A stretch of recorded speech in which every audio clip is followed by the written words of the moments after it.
આ બેગ નાની છે ને સામાન આટલો. આમાં કાં તો મમ્માનો નાસ્તો આવશે અને કાં મારા કપડાં.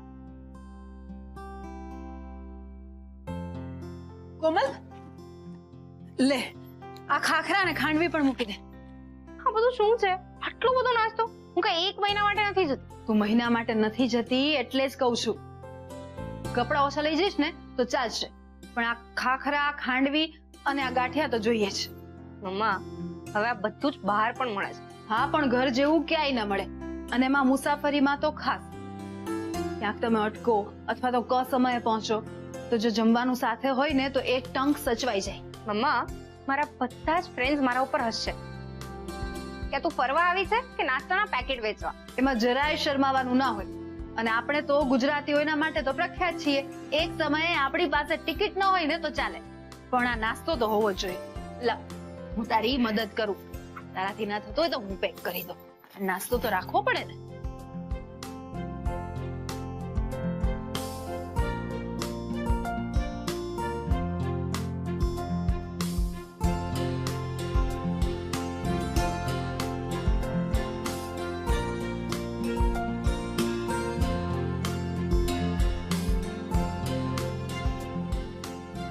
લે, આ થઈ ગયું તારું પેકિંગ. તારું ધ્યાન રાખજે બેટા, અને સતત તારો મોબાઈલ છે ને એ ચાર્જ કરતી રહેજે, એટલે અમે તારો સંપર્ક કરી શકીએ. ઓકે. કોમલબેન, તમારી ટૂર માટે ઓલ ધ બેસ્ટ અને ખૂબ એન્જોય કરજો. યસ ભાભી. થેન્ક યુ વેરી મચ પપ્પા. એ ચકલી થેન્ક યુ મને નહીં કે થેન્ક યુ તારી મમ્માને કે. યાર એકવાર હોમ મિનિસ્ટરનો ઓર્ડર મળી જાય પછી મારી મજાલ છે તને ના પાડું. નો જોક્સ અપાર્ટ દીકરા, આ મમ્મીના થ્રુ વાયા વિરમગામ થઈને મને પૂછવાની શું જરૂર હતી? ડાયરેક્ટ મને પૂછ્યો તો મેં પણ તને હા જ પાડી હોત. ઓફકોર્સ બેટા, માણસથી એકવાર ભૂલ થાય એટલે એને યાદ કરી કરીને હંમેશા ઘૂંટ્યા ના કરવાની હોય. We just have to move on, beta. Yeah? Go and enjoy yourself. जा कोमल जा, जी ले अपनी जिंदगी.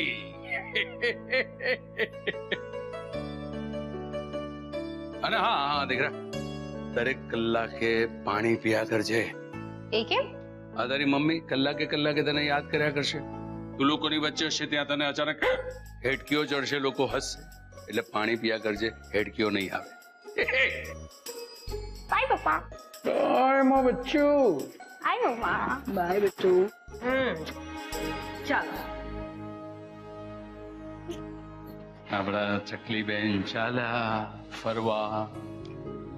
હા, પણ આ વખતે મને જરાય ચિંતા નથી, કારણ કે મને ખબર છે કે સમય આવે મારી ચકલી એના માળામાં પાછી ફરી જવાની છે.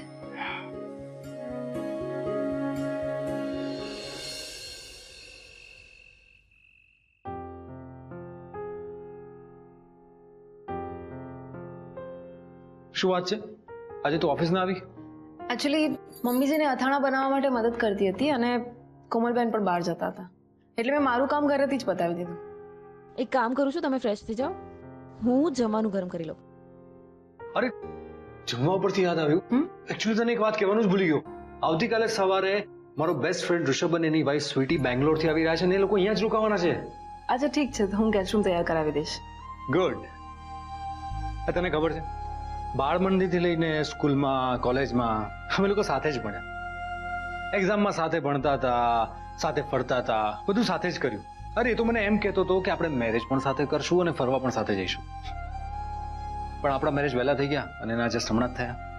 એક મિનિટ, તમે કહ્યું કે તમારા નાનપણના મિત્ર છે, તો તમને લગ્નમાં ઇન્વાઇટ ન કર્યા? અચ્છા ઓકે, કોર્ટ મેરેજ કર્યા છે, રાઈટ? અરે ના ના, એકદમ ધામધૂમથી અને ડેસ્ટિનેશન વેડિંગ હતા. અરે લાસ્ટ મંથ જ્યારે આવ્યો ને ત્યારે આવ્યો તો ઓફિસમાં મને મળવા માટે, પર્સનલ ઇન્વિટેશન આપવા કે 3 દિવસનું ફંક્શન છે, તારે ને ભાભી આવવાનું જ છે. પણ એને કેવી રીતે સમજાવું કે કેવી રીતે મારી વાઈફને લઈને આવો? આઈ ડોન્ટ નો આયશા, પણ આમ બધાની વચ્ચે તને ઇન્ટ્રોડ્યુસ કરવી કે તું મારી વાઈફ છે, મને ઓડ લાગી રહ્યું છે. અને એટલે જ કોઈ એન્ગેજમેન્ટ હોય, મેરેજ હોય કે પાર્ટી ફંક્શન હોય ને, ત્યાં હું જવાનું અવોઇડ કરું છું. મને નથી ખબર કે હું આટલી ખરાબ છું. તમને મારાથી એલર્જી છે એટલે મને બહાર નહીં જવામાં પણ તમને ઓડ ફીલ થાય છે.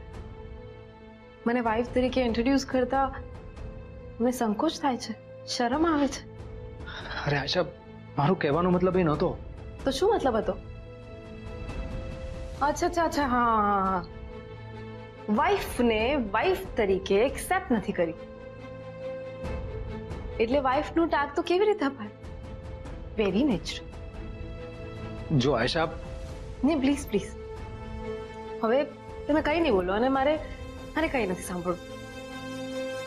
એ લોકો આવવાના છે, હું એની તૈયારી કરી નાખીશ. કેટલા વાગે આવશે? લગભગ સવારે 9 વાગે. ઠીક છે, તો હું ગેસ્ટ રૂમ અત્યારથી જ તૈયાર કરાવી દઉં છું અને એ લોકોના આગતા સ્વાગતાની મહેમાન ગતિની તૈયારી હું કરી લઈશ. એ લોકોનો શું નાસ્તો બનાવવાનો છે, જમવામાં શું ભાવે છે, શું નથી ભાવતું, એ મને ખબર નથી ને, કારણ કે હું તો એમને મળી જ નથી.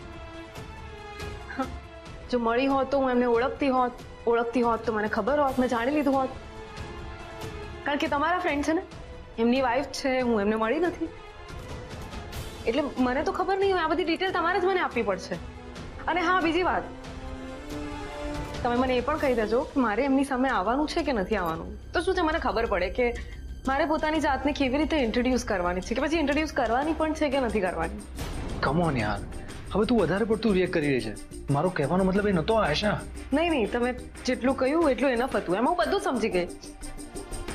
અમુક વાર શું થાય છે કે તમને કોઈ સામેથી કહે અને તમે ના સમજો તો તમારી ગણતરી મૂર્ખામાં થાય છે. અને મને એવું લાગે છે કે અત્યારે મારી ગણતરી એમાં જ થઈ રહી છે. એનીવેઝ, હું જમવાનું ગરમ કરી નાખું.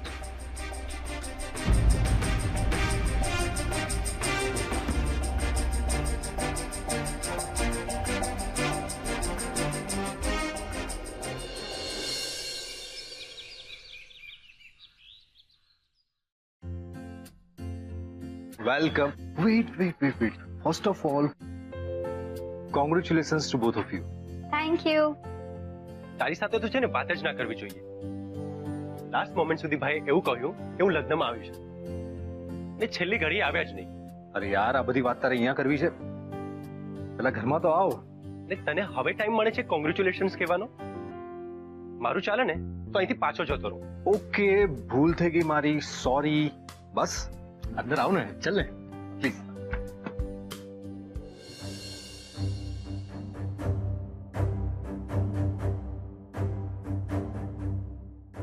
આઈસાબેન, આરવભાઈના મિત્ર ને એમના પત્ની આવી ગયા છે. તમે બહાર જાઓ, નાસ્તો લઈને આવી. હું બહાર જઈને શું કરું? મારું ત્યાં શું કામ? કેમ આવું બોલો છો?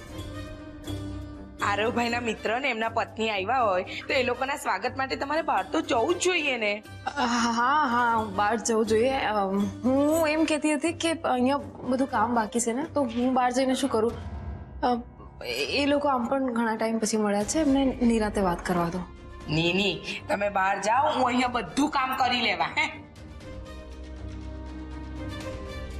ઊભા શું છો? બહાર જાઓ ની, હું અહીંયા બધું કરી લેવા. હે,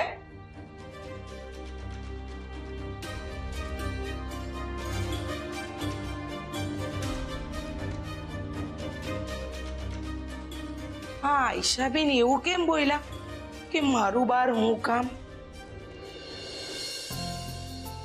કેમ છો આંટી? એકદમ મજામાં, સદા ખુશ રહો. આ આરો તો ગધેડો મારા મેરેજમાં ન જ આવ્યો ને તમને લોકોને પણ ના મોકલ્યા. આંટી, આજે છે ને તમારે એનો ક્લાસ લેવામાં મારી સાઈડ લેવાની છે. બેટા, આરવને આપણે નિરાતે વઢીશું, પણ પહેલા તમે હાથ મોઢું ધોઈ અને તાજા માજા થઈ જાઓ. એટલામાં નાસ્તો તૈયાર થઈ જશે. નાસ્તો પછી આંટી, પેલા ભાભીને દર્શન તો કરાવો કે ખબર તો પડે આ કાગડો જે દહીંથરું લાવ્યો છે તે દેખાવમાં કેવા છે. અરે સોનુ દીકરા, ત્યાં કેમ ઊભી છે? અહીંયા નમસ્તે ભાભી. આઈ એમ શ્યોર કે તમે મને નહીં જ જોયો હોય અને મેં પણ તમને નથી જોયા. અને આના માટે બીજું કોઈ નહીં પણ આ જ માણસ જવાબદાર છે. માય લોર્ડ, આ જ માણસ. અરે ઓય, તારી નોટંકી બંધ કર યાર હવે. નહીં કરું ભાભી. આ માણસ એટલો કંજૂસ છે ને કે એને સોશિયલ પ્લેટફોર્મ પર ના તો તમારા બંનેનો ફોટો કે ના પછી તમારા મેરેજનો એક પણ ફોટો મૂક્યો છે.